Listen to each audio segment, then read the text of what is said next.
Good evening, and welcome to tonight's meeting of the Fort Wayne Community School Board of Trustees.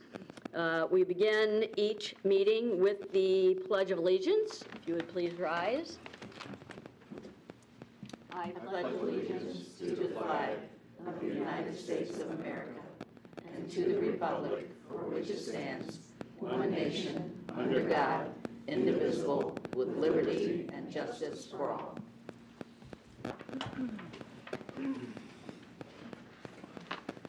And Steve, if you'd like to begin the roll call of members. Good evening, Steve Corona from the 5th District. Glenna Yale, 2nd District. Tom Smith, 3rd District. Maria Norman, Member at Large. Ann Duff, Member at Large. Jordan Lebemoff, the 4th District. And I'm Julie Hollingsworth, elected from District 1, and to my far left is Janet Doherty, the Clerk of the Board. Good evening. And our Superintendent, Dr. Winnie Robinson. Good evening. Good evening. So we have no awards and recognitions, so we move straight to the consent agenda. And these are items that come to us every meeting. They include the minutes, the very thick minutes from the last meeting. They include vouchers and payroll, which and members have seen, board members have seen all these items. They include the personnel report, including an addendum to that, which you should have a copy of. So do we have a motion and a I'd move second? approval of the 3 items under the consent agenda, included the amended or personnel report with the addendum to it. Okay, thanks, Second. Steve. Thanks, Glenna. Okay, all those in favor of approval signify by saying aye. Aye. Opposed? Okay, Dr. Robinson, was there anything on the personnel report you wanted to highlight? Yes, ma'am. It's my pleasure to announce a new principal for Lalonde Scott, Jennifer Knobler. Jennifer joined FWCS in 2016 as an assistant principal at Haley. Last year, she moved to St. Joe Central. She began her education career in 96 as an elementary teacher in Arizona. And she's worked as a teacher and administrator for nearly 20 years. It's a pleasure. She's now the new principal at Scott Academy. So welcome. Congratulations.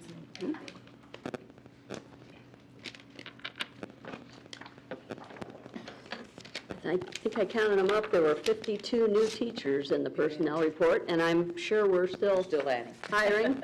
Yes, we are. We're still adding. But that's great to see. That number is great to see.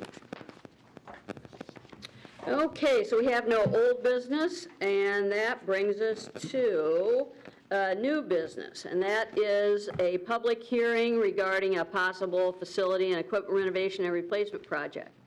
It's recommended that the board conduct the second of 2 public hearings regarding a possible facility and equipment renovation and replacement project. The first public hearing was conducted on July 22nd. Both hearings were properly advertised on July 1st.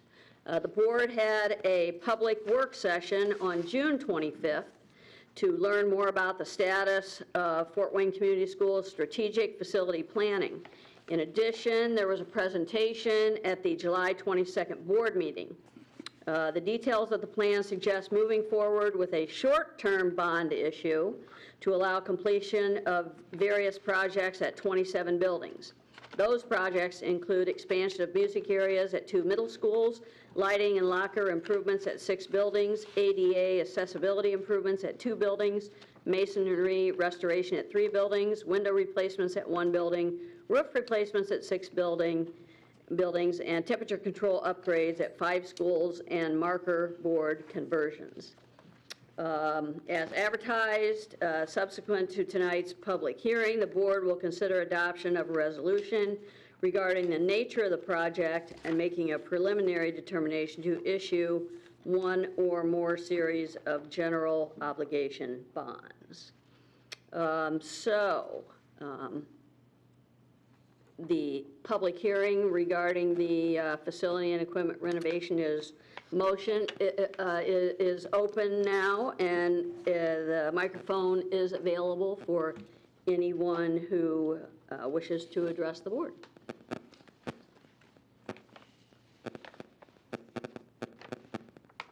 Maybe we should do a motion and a second first. So do we have a motion and a second to conduct the public hearing? Move for approval. Okay, thanks, Bria. Second. Thanks, Ann. So now the microphone is still open for anyone who wishes to address the board. Seeing no one, okay. The public hearing is closed.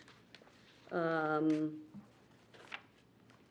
save member comments until after the next item, which is, it's recommended that the board approve a resolution to authorize the issuance of a general obligation bond not to exceed $8.15 million for the purpose of certain long-term maintenance and minor facility and equipment renovation and replacement projects. It's further recommended that the board approve a resolution to appropriate the proceeds of the bonds. The short-term bond issue allows completion of various projects at 27 buildings previously detailed. So do we have a motion and a second for approval of the resolution? Move approval to approve the resolutions placed before us, Madam Chair. Second. Okay, thanks, Steve. Thanks, Tom. Any questions, comments? I think it's just a smart move on our behalf to take advantage of this window and to repay the funds in a very short time period. I know that we previously discussed the fact that the other option was to borrow this money for an extended period of time, and it would have incurred a greater interest fee, and this is very smart, and we need these renovations to move forward as quickly as possible. Kathy, did you want to say anything just to, I believe about the term of the bond and the interest rate that we're getting and Well, the bonds will be sold. Roughly. Later, and that'll determine the rate. I think Right. you said 2% approximately was what you would guess. oh, and Jim Elizondo is here if you want to step to the microphone and just, I can't tell you where the rates are, but the 2% estimate that we've been assuming, I will tell you today, we are pricing a 15-year deal for another school district with similar rating, and the average rate for that 15-year deal is 1.75. So wow. we'll hope the market holds on, but the market has been very strong, as you see. But yes, definitely, we've been modeling up to that 2% level, so we hope to be well below that. But if that helps a little bit with where we are. It's a very attractive market right now. Could you just remind us also how much in savings we are going to incur as a result of doing it this way as opposed to lumping it in with a larger bond? Yes, as we modeled with pulling this issue out and keeping it with a short repayment term, we estimate using our conservative rate estimates, that could mean approximately $3.5 million of savings versus doing it over a 20-year period. So, Mrs. Yale, that is not a actual number, but it is a estimate that today would be better than that. But it's a real savings by having the board move forward with a shorter repayment. Thanks. And I think also, as was pointed out in our work session, this also allows us to get to work on some things, get some things done over the next 2 years, whereas if we go ahead with a referendum, we won't do the referendum until 2020, and then construction doesn't really start until 2021. So this kind of gets us moving forward on a lot of smaller projects. That's correct.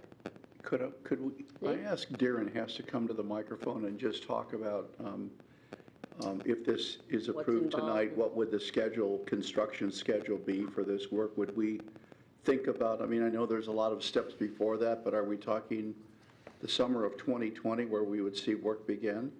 We'll likely see work before summer 2020. We've already done all the surveys on the market boards, for example, and so by the end of the year, we'd like to have those ordered and start going in over Christmas break, so. Great. But yeah, it has to be done 20 and 21, and we're queued up and ready to go. Thank you. Any other questions?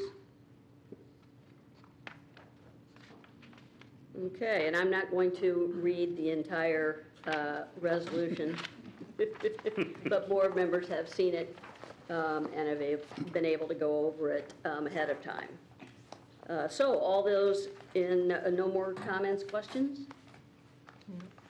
Okay, all those in favor of approving the resolution to authorize the issue of the general obligation bonds signify by saying aye. Aye.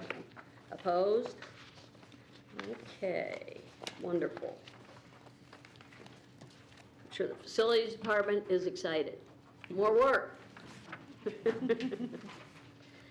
Okay, it's, now we have a renewal of insurance policies. It's recommended that the insurance coverage for property, commercial general liability, inland marine, business automobile, commercial umbrella liability, law enforcement professional liability, school leaders, errors and omissions, and boiler and machinery be awarded through USI Insurance Services to 2 underwriting carriers for a premium of $1,028,728. The boiler explosion equipment breakdown policy will be written by, underwritten by the Cincinnati Insurance Company. Right Risk Management will remain our insurance company for all other policies, and Markel Insurance Company will be the underwriter.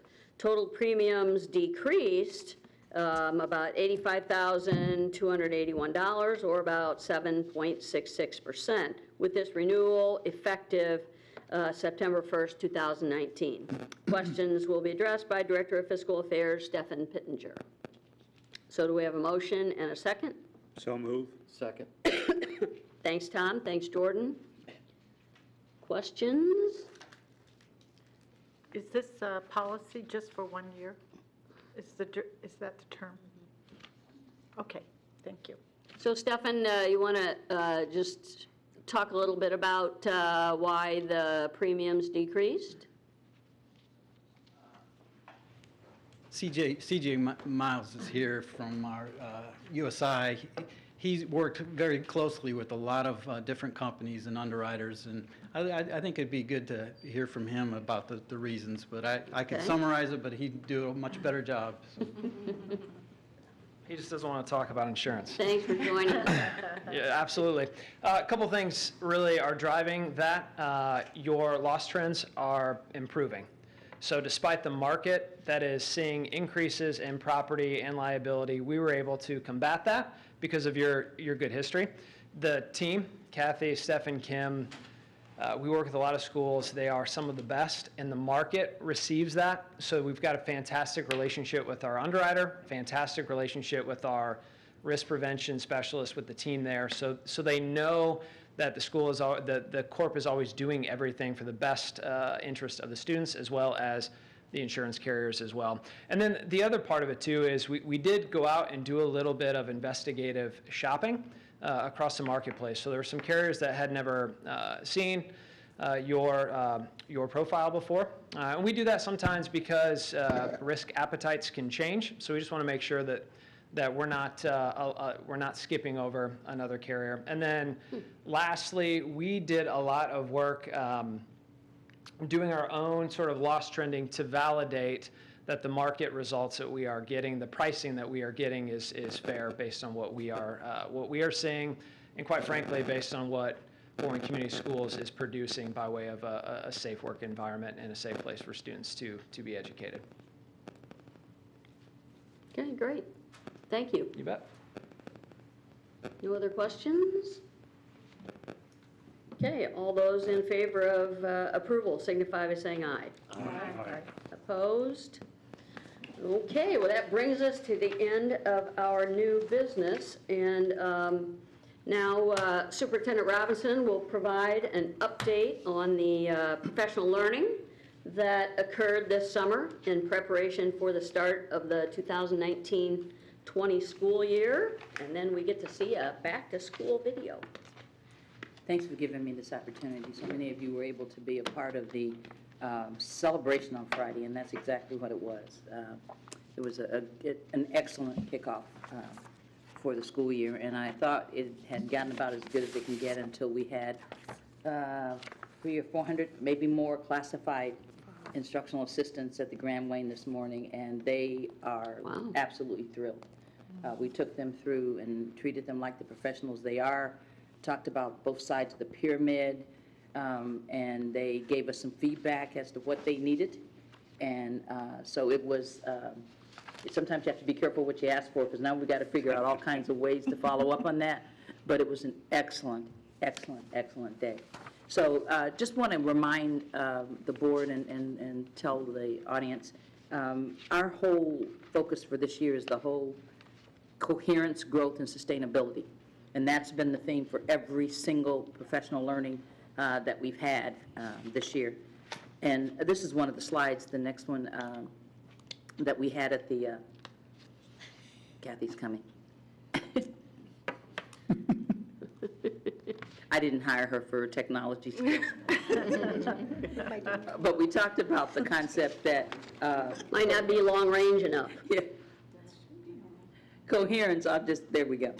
Coherence is the concept that all the pieces align, but not only align, but they make sense to the people, from the board to the classroom to parents and to students.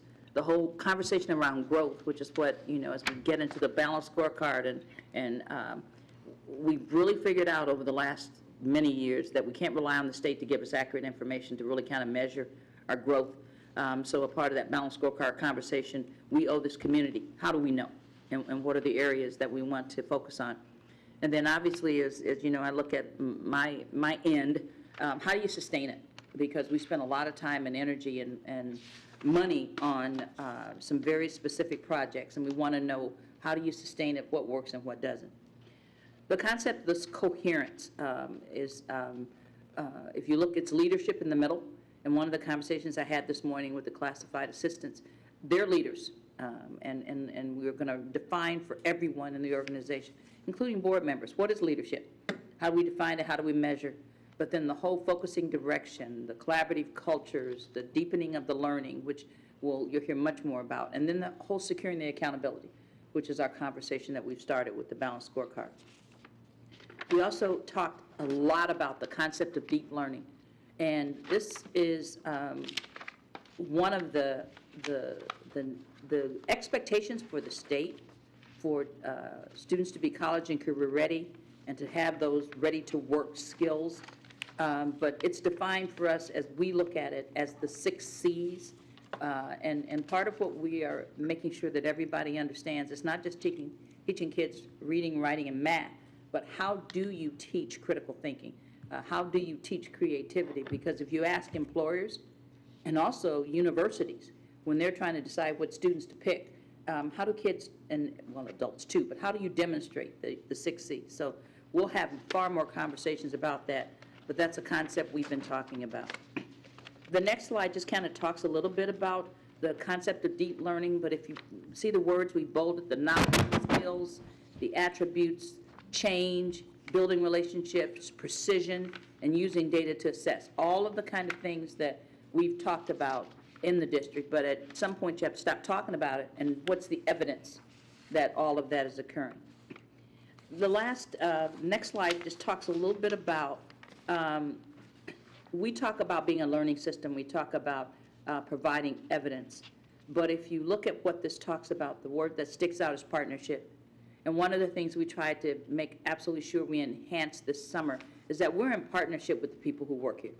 We need to have a better partnership with the parents and the students, but it has to start with the people internally who understand that we have a framework for literacy, we have a framework for readiness to learn, we have a framework for keeping track of our finances. But without all of that working together, you really can't be successful as an organization as large as we are. So on the next, this is almost like an eye chart, but you've seen it before. We started back in June. And one of the things that I just want you to take note of, this is the schedule up until today. We had 15 separate sessions for administrators. We had 11 separate sessions for teachers. One of the things we heard last year as we got off to a rocky start with the curriculum is people who didn't write weren't really knowledgeable about what to do, and those who wrote, after a while, got tired of being criticized, and so they didn't take a leadership role. That's not the case this time. On Friday, we had probably 16 sites where teachers from all over the district came to be have in-service, but also just to know what it is they're expected to do the first day. And I think some of you got an opportunity. The most powerful piece is that the teachers led the sessions. The teachers who wrote, and it was interesting, I was at Fairfield, and the teacher who was presenting, she was asked a question, and several people in the audience who had written answered it. So I think that you'd be hard-pressed to find somebody who didn't have an opportunity all summer long, either to help create it or to have a deeper understanding about it. And then the last is with the complex schools and with our Title I schools, we only had 3 opportunities for classified, but we've got to figure out, some of our classified people who don't work all year have second jobs in the summer. So we've got to figure out how we can help them even more. But I just wanted you to see how much happened this summer, and people had all kinds of opportunities to be engaged in what it is we expect for them to do when all of our children arrive tomorrow. So I just wanted to cover that. I know most of you have seen the information I've sent you, but I think the most powerful piece, I think Krista has now a video that she wants to share of some of the back-to-school or preparations that were made.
I think everybody video. is sleep deprived, and that what summer.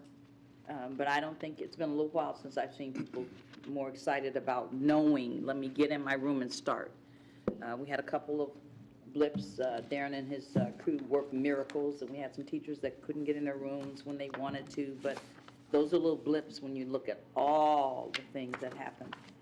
So I just wanted the board to see just a snippet of the work that got done this summer, so thank you for watching that. Didn't we have a back-to-school event this weekend? We did How did that at the go? Anthus. Really? Faye, you want to talk about that a little bit? It was crowded. We started at 11 o'clock, but there were people lined up at 7:30. And we thought we had ample book bags because in the past we've given away about 1,000. We gave away almost 1,245 minutes. And so we're tweaking some things for next year, but we just really are appreciative. J.C. Penney brought an entire crew of folks to cut hair and to style little girls' hair. They did over 100 haircuts yesterday or Saturday. We had vaccinations, sports physicals, and then fun things for kids. We had over 80 community partners and departments from Fort Wayne Community Schools on the parking lot. So it was a great, great, great successful event. Wow. We even had Get and her husband trying to organize games and organize people, and she pretty much had them in line. So it was wonderful. The weather was beautiful, but thanks, Faye, and I think that was just another symbol of how people around here work together. 400 book bags stuffed by Vera Bradley. Yeah. Beautiful book bags. Yeah. So people came out of the woodwork. Wow. City awesome. offices, the fire truck, I mean, it was just the big Parkview medical They did van. sports physicals Yeah. for free, So- everything for free. Wow, So thank you. that's awesome. Nicely done. Okay, so that brings us to the close of our meeting. We meet again August 26th, after school's already started. So Steve, board comments? Just a couple of things. First of all, my next-door neighbor teaches at Harrison Hill, and she gave me these two comments to share with you. One, she really liked Friday, the entire day. Just thought that it was very, very good. And I then heard that comment from several other teachers around town that just gave me the feeling that this is going to be a really good year. I mean, the start is so critical. My next-door neighbor also said that she went to her classroom Friday, and I don't know this process, but I guess all teachers go through of making sure that everything is in order, right? Absolutely. Chairs are where they should be and desks and all that. And she said the Sodexo people, Renee, just blew her away, and she had very little to do. So your people did an outstanding job, I'm sure, not only in that classroom or school, but across the district. So kudos to the Sodexo team. Also wanted to know that since we last met, we lost 2 former school board members. The names of all of the school board members are on 2 plaques here inside the room, but Shirley Weissert, who served on this board in the 70s, passed away, as did Annette Maines, who was on this board in the 90s. So our condolences to their family, and they were great public servants. Thanks, Steve. Donna? Well, I passed Snyder recently, and the marching band was out there practicing. And then I went by Jefferson this evening on my way here, and of course, there were cars out in the parking lot, another sign that the teachers are working hard to get their classrooms ready, and it's going to be an exciting year. Looking forward to it. Now, this is a little off to the side, but go see Promenade Park downtown. You know, I've been here all my life, and I've seen a lot of things happen in Fort Wayne, but I must say, this is the greatest and best thing I have ever seen in Fort Wayne. Go check it out. I think you'll agree. Thanks, Dad. That was my dad's original idea back in the 70s, to have a riverfront. Really? Absolutely. Awesome. Plans were drawn up by an architect by the name of Eric Kuhn. Man of vision. That's it. Okay. Go ahead, Marie. I just wanted to tell everyone, happy first day of school tomorrow. I don't know about anybody else, but besides Christmas, the first day of school is like right up there.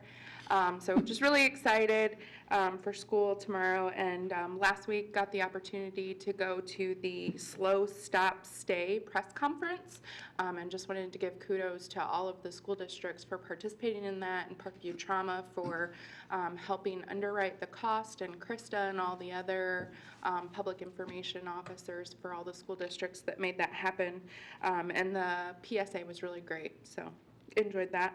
And then I did get a chance to make it out to the block party on Saturday, and it was really great to see the community come out and embrace everything that was provided. But just hats off to Faye and Tim Captain and their team for making that run as smoothly as it did. It was a little warm, but it was good. So, yeah. Beats the alternative. Yes, it does. But yes, there were lots of games, and it was just good. I just love to be anywhere where all the kids are and they're excited to get back to school. So most of them are excited to get back to school. So that's all I had. Thanks. I'm not sure if tomorrow's going to feel like Christmas for me or not. Because this is our 18th year sending a kid off to Thornton Community Schools, and it was our last. So Last one. I'm a little sad. But I'm not sure if he's even looking forward to it. But I just want to reiterate that please be safe out there. The walkers and drivers, not necessarily driving to school, but just driving to work. Make sure you watch out for the pedestrians out there. Now that we've moved, my husband and I spend a lot more time walking downtown and riding our bikes. And so you notice that people in cars just don't always pay attention to those pedestrians, and occasionally we have to wait for the car to go because they didn't notice us. So I just hope our walkers are very careful out there, and as well as those people driving to work, watch for our kids. They are out there ready to go to school. Nothing further. And Jordan? Dr. Robinson? I just wanted to recognize the fact Betty Stein passed. And Betty is just an institution.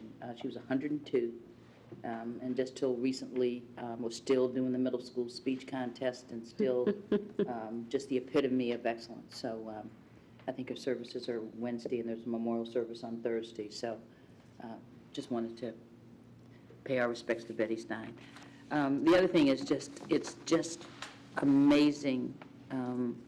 We had the executive director from Learning Forward here, and I took her around to some of the curriculum collaborating, and I don't think she closed her mouth the entire time. She just kept saying, you have wonderful people working here. You have wonderful people working here.